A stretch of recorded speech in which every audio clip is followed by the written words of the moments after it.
going on, all you horror movie maniacs out there? It's your boy, Fat Samurai Guy with Lady Fat Blood, and we just got out of the theater, yes, of seeing Candyman. That's right. And we liked it. It was very well done. We don't hate it. It's not like a piece of garbage. It's not like a piece of shit. Like all remakes, reboots, and majority of even spiritual sequels in a way, or restarts, kind of come off big. You know, they kind of end up sucking. Not all of them, but you get some good ones here and there. But it's usually, you know, extremely rare. This, you know, I think this is a win. I think they succeeded in what they were trying to do. We highly recommend you guys go out and watch the movie. Definitely check it out. However, you guys come here for honesty, right? We do have some issues. We have some issues with the movie. All right, so plot synopsis. All right, so the film follows a struggling artist living with his significant other, who's got the she's in with the in crowd. You know what I mean? You know what's funny? The whole time we saw this movie with Sexy Sumo. Shout out to Sexy Sumo. He really loved the movie, by the way. What's funny is because we're watching the movie and I'm mentally thinking it. I don't know if you were, but I was mentally thinking the whole movie. Every time you would have scenes where the artistes would get together and talk about their art, I kind of want to fucking kill myself.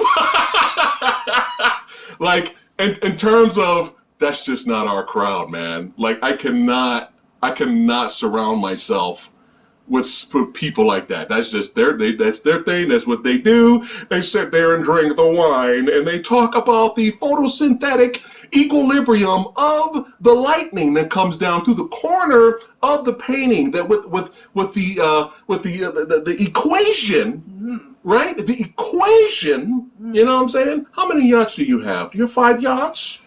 You know, I'm working on my 15th yacht. Yeah, that kind of crowd, I was just like, oh my God, like I cannot, that's not, I don't know if you were thinking that, I don't know, but I turned over, and Sumo I guess we were thinking the same thing. Sumo was like, he was like, Jesus Christ, I hate artists. That's what he said. It's like, we love art. There's so many wonderful artists out there. Shout out to my boy Dan Mumford. You know, there's so many wonderful talent out there, but just that snobbish, yes, I went to Harvard. Anyway, I'm working on my 38th yacht. Yes, do you see the intricacies of this popcorn that I have here? I have this little popcorn. I'm gonna put it there in the middle. Do you see the pain and agony? Do you see yourself in that popcorn? I'm gonna take this little needle. Yeah. I'm gonna spray paint it white. Yes. And you shall pay me $100 million for it. That's too cheap. That's too cheap. You're too talented. Oh, my bad. Anyway, sorry, I got off on the snobby rant there, but I was like, Jesus Christ, this is just that is not my, Samurai ain't gonna be hanging out. You can find Samurai, you know, watching the ball game or some MMA and drinking a beer, son. That's what we do. Anyway, back to the movie. But it's like, oh my God, this is not my scene. Anyway, but yeah, you have a struggling artist. His significant other is really trying to, she loves him. She's really trying to get his work out there, in different shows to display, and her agency is there trying to help her out as well. And it's just, he's struggling, and it's not looking too good, And then one day they're all sitting down chilling, and his significant other's brother, right? Just for shits and giggles, he's like, hey, you guys want to hear a scary story? And he tells about the mythos of Candyman. And the artist kind of gets ideas. What I thought was interesting was they took the sometimes reality becomes myth, and over time stories change. And I liked how the version he told is not what happened in the original movie. You know what I mean? It's similar, but the ending's different. And I kind of like that, because that's what happens with real life tragedies or stories. They become legend and myth, and then they change over time sometimes. Well, the story that he told was what everybody else that wasn't actually in the room would have thought.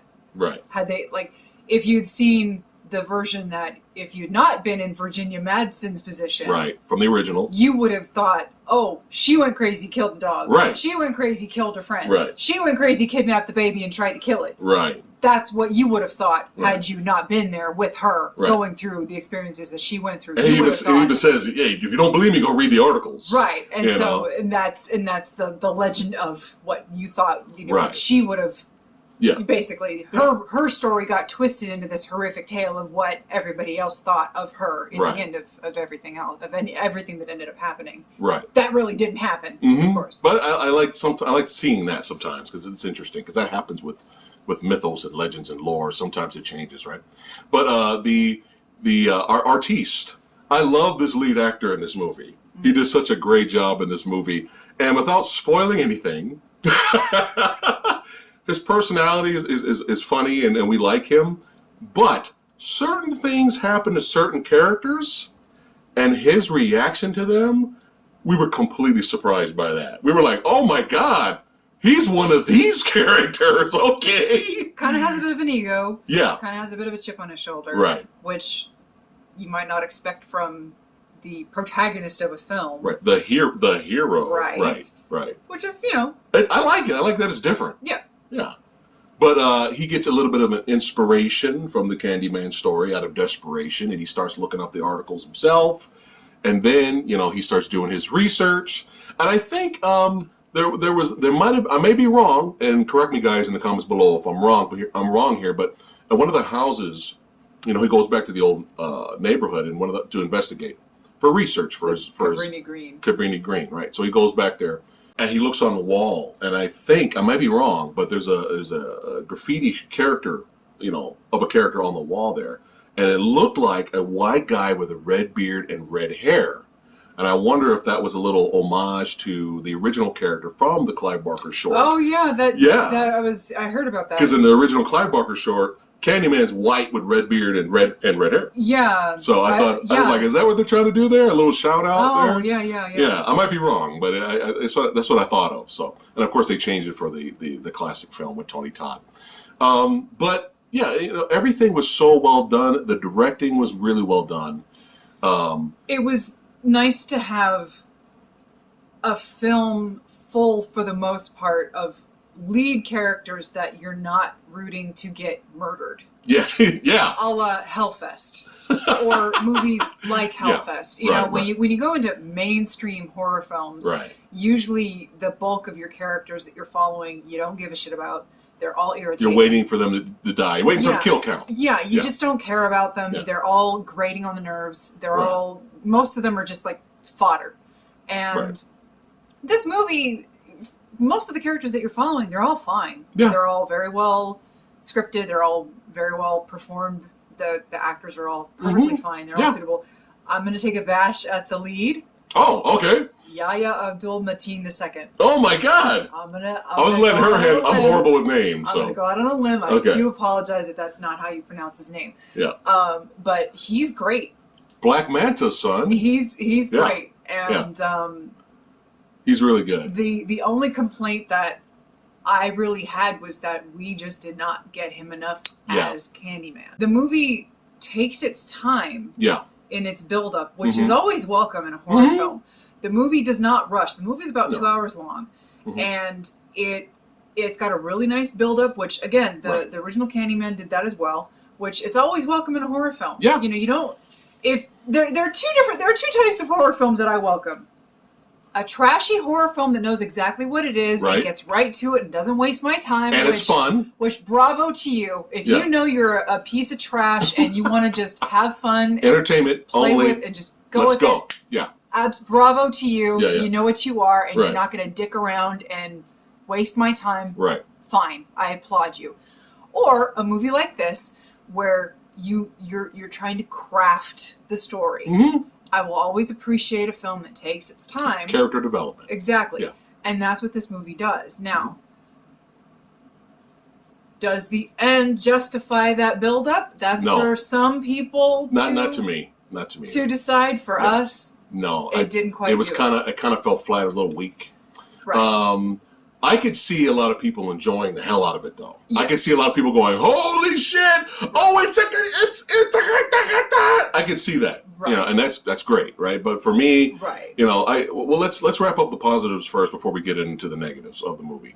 Was there anything else? The score was very well done. It wasn't as iconic as Philip Glass's score from the original, of course, but it was solid. It had a really interesting thread where they kept. It was solid. Well, not with the score. The score was good, but also with the shadow puppets with the.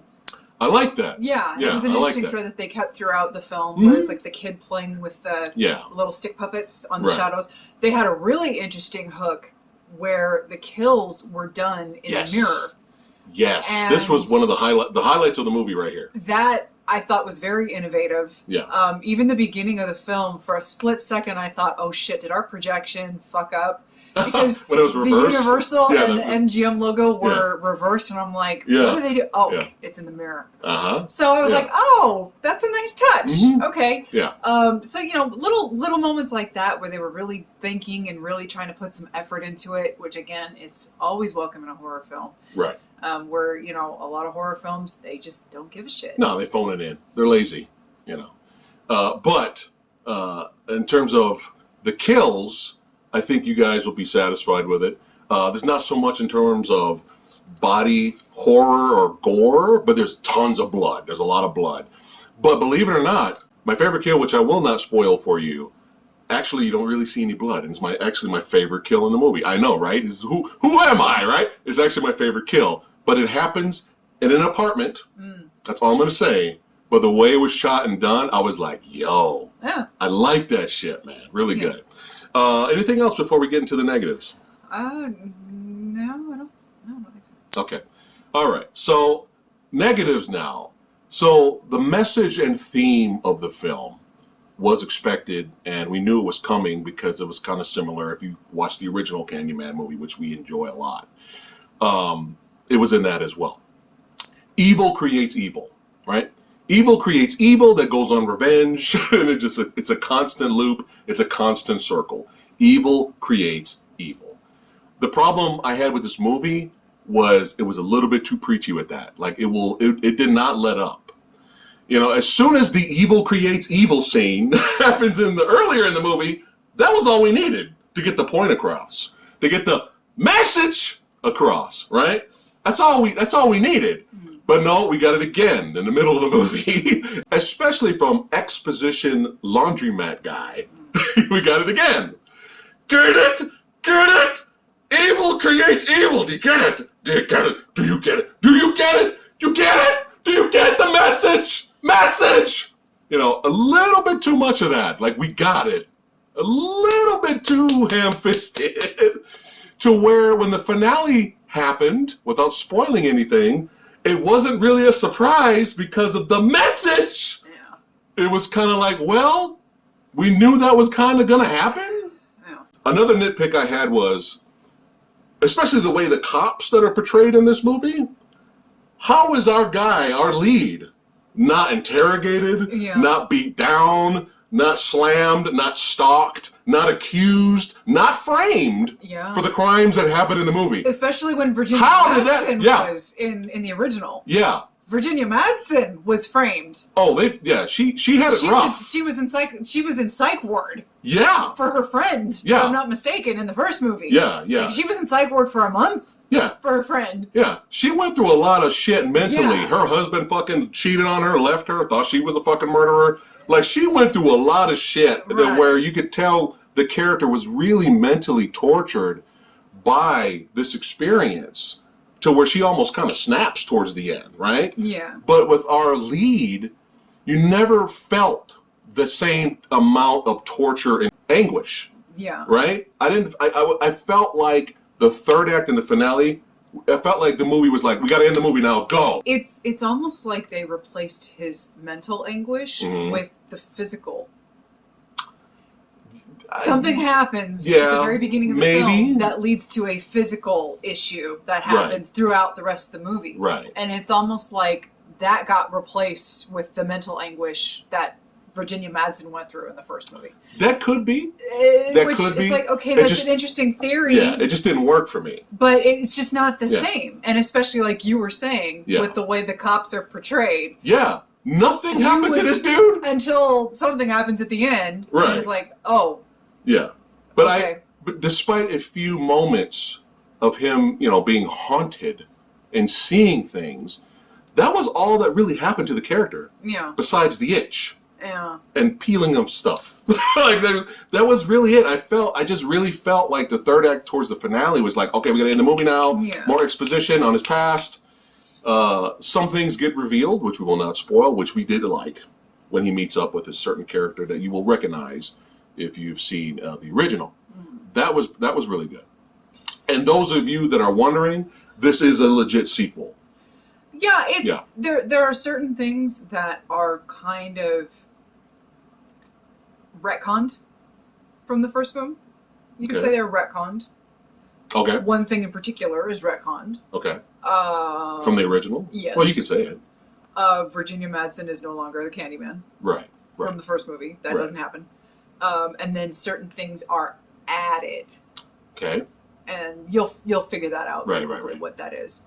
So in that way, it's kind of a soft reboot-quel, in that they're adding their own lore to it. Okay, yeah, it is, I guess in a way, yeah.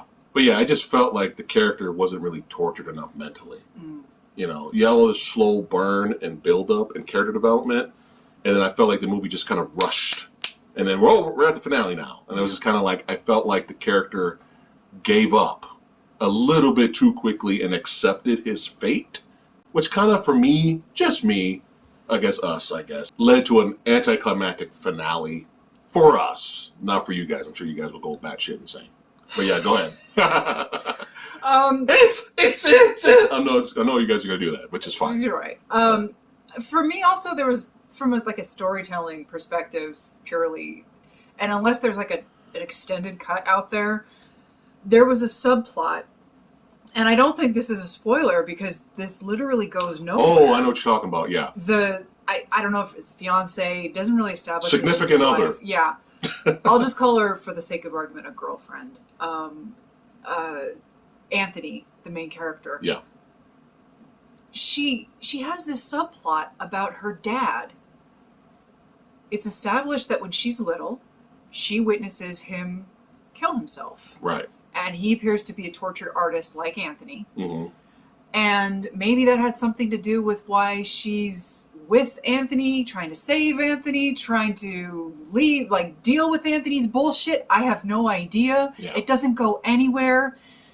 And then it's like, why was that even in the movie? There's a subplot where she's hobnobbing with this snooty woman from another art gallery from New York. Yeah. That goes nowhere. Like, trying to convince her to wheel and deal her father's history with the art gallery.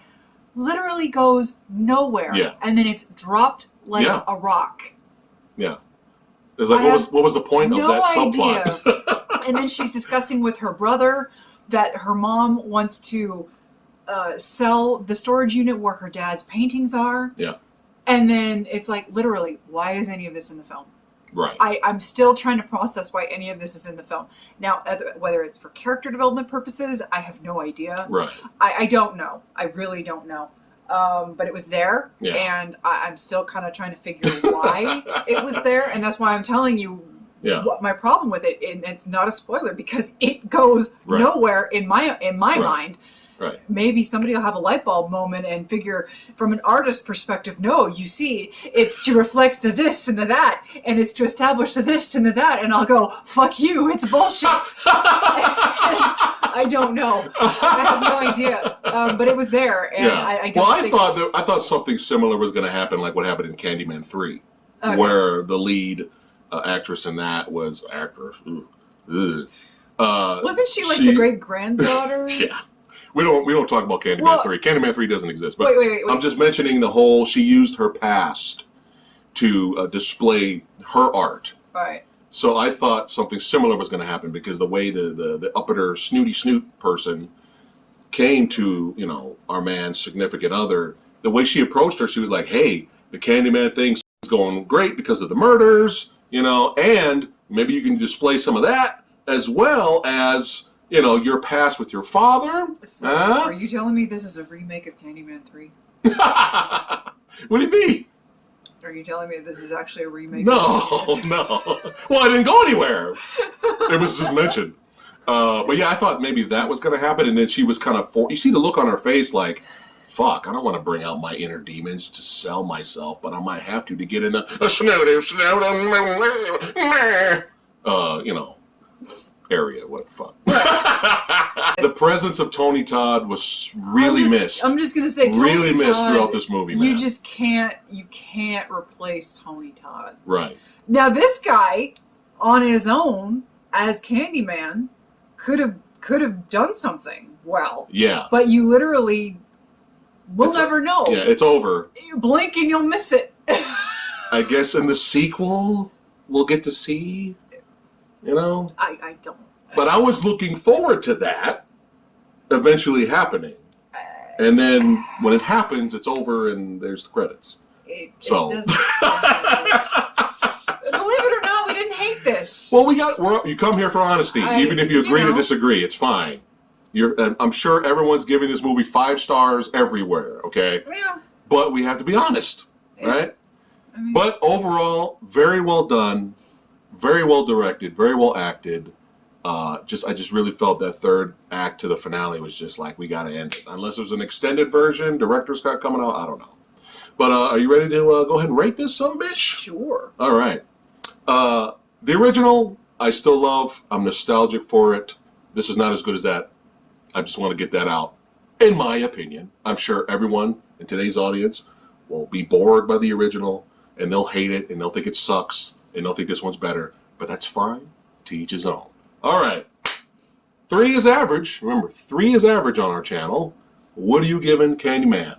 I'm going 3.5. 3.5. There you go. Above average. Hey, that means I don't hate it. No, you're supposed to give it 5 stars. You hate it. If it's not 5 stars, you hate it. Yes. I am going to get it. I'm going to give it a 3.8, man. I'm going to give it a 3.8. I really wanted to come out going insane and loving it and be like, motherfucking Candyman, son. Woo! I wanted to come out like that, but I didn't come out like that. Hopefully, fingers crossed, Halloween Kills. Hopefully Halloween Kills, Samurai will come out going, woo! Instead you came out going, Candyman. Hi, Savannah. How's it going down there? Chewing on a pen? You enjoying that pen? Does that pen taste good? Did you just do what I thought you just did right there?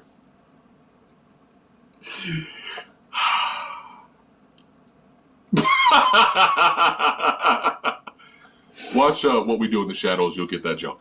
All right. Christ. There you go. We still recommend you go out and check it out. I think you guys will love it. Oh, by the way, you guys will enjoy it. You will enjoy the movie. Season 3 comes out soon in September. By the way, not sponsored. I just love the fucking show. It's a great show. Oh. This was a very well done, entertaining flick. Damn. Make sure you guys check it out. Thanks again for hanging out with us, knuckleheads. And like, share, subscribe, all that stuff. Join. That's right. The Movie Dojo Army. Army. You know what we do here. We act like assholes. We're honest. We're real. We're not shills. We're stupid. All right. We are. But it's, you know what? It's fun. As long as we make somebody laugh. As long as we make you laugh. And I'd rather be stupid than a fucking schnob every day. You see the orange dot represents the setting sun. Look at this. And Bubba. Do you see the shining light? Bubba. This lipstick. represents the end of times here. Oh no, it's just my mouth. Shh! Don't tell them that. Oh. $5 million. Thanks again for watching, guys. Candyman. Perfect.